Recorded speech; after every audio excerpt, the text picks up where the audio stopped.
In today's video, I'm going to teach you how to make a Gmail account, full guide, 5 minutes.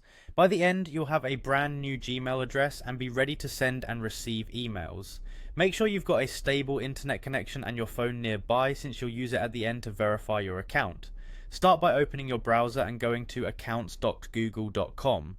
If you're on a shared computer, consider using a private or incognito window so your information stays secure. On the sign in page, look for the option to create a new account and click create account. You'll be asked who the account is for. Choose personal if this will be your everyday email. Pick work or business if you plan to use it for a company or organization. This choice helps Google tailor your setup, but you can still use Gmail either way. Next, enter your first name. You can use a preferred name here if that's what you go by. When you're done, click next. You'll now provide your birthday and gender. Google uses your birth date to confirm you meet age requirements and to customize certain experiences. For gender, you can choose the option that fits you best. This can influence personalization settings. After you fill these in, click next. Now it's time to choose your Gmail address. You can select one of Google's suggestions or create your own.